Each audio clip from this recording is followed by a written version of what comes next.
Hi, it's Pastor Paul L. Anderson here at the Fountain of Raleigh Fellowship, where we believe God's blessings never stop flowing. It is Worshipful Wednesday. It is that day during the week that we thank God that we're right near the middle. For that reason, we throw up our hands and we give the sign of being on the top of the mountain. Today, I hope you can be on the top of the mountain for more reasons than one, because it's Worshipful Wednesday, but also it's February 1st. God has done great and marvelous things. As we begin this month of February, it's the month in which we call African American History Month, Black History, the month of human relations. Today, I want to remind you, in history, on February 1st in 1960 in Greensboro, North Carolina, 4 A&T freshman students, Ezel Blair Jr., now known as Jabril Kazan, Franklin McLean, Joseph McNeil, and David Richmond, walked downtown and sat in at the whites-only counter at the F.W. Woolworth store. They refused to leave when they were denied service and stayed until the store closed. Their brave actions led to the desegregation of the Woolworth's lunch counter in July of 1960 and made a significant impact on other events in civil rights history. We applaud these men for the great work that God did with them to let them know that you're really standing up when you're sitting down. Like in Psalm 1, I shall not be moved like a tree that's planted by the waters.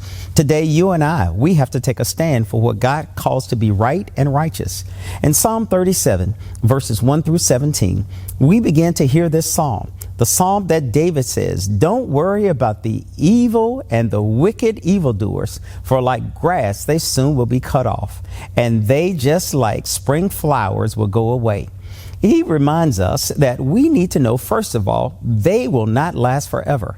I'm so happy this day in history, we know that segregation could not last forever. We know that God said something has to be done. If he delivered the Israelites, he had to deliver the people of color. He had to deliver African Americans to the place that they would be treated as equal citizens under the Constitution. Secondly, he tells us out of Psalm 37, trust in the Lord and do good, and you will live safely in the land. This day is a day that many of us knew that in 1960, those of us who were African American will find ourselves being tortured with the day-to-day in and out of segregation. But God told us to trust in the Lord, just as he told those in the text of Psalm 37. Thirdly, he tells us to be still and patiently wait on the Lord. Those were some difficult days in the 60s, but we knew that if we kept our faith and our trust in God, that God would bring it all to pass. God told us, like he told them in Psalm 37, patiently wait on the Lord. Don't worry about evil people, because they will not prosper and their wicked schemes will fail. Then he tells us lastly, stop being angry. Don't turn out in rage.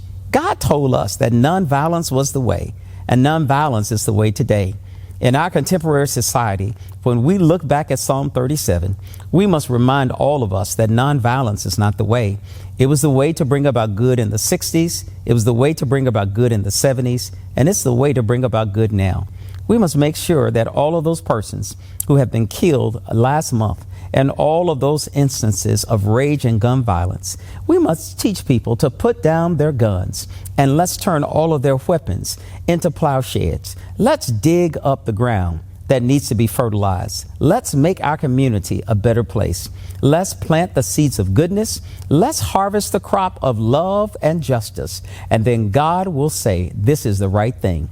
My brothers and my sisters, on this Worshipful Wednesday, know that God wants to do exceedingly and abundantly great things with us when we turn all of those weapons of war into the weapons of doing good by treating everyone with love and with kindness and with justice as God so requires and demands. God bless you, heaven smile upon you, and I look forward to talking with you again on tomorrow. To sow a seed to the Fountain of Raleigh Fellowship, visit our newly redesigned website, thefountainofraleigh.org, and select Sow a Seed from the homepage. Also, giving has been made easier with the new Fountain of Raleigh app, available now in the Apple App Store and Google Play Store. Download today, select Giving from the main menu, and then follow the directions to complete your giving through Subsplash. Thank you so very much for all of your gifts and donations that you've given to the Fountain of Raleigh Fellowship. We thank you for what you've done in the past, what you're currently doing, and what you will do in the future.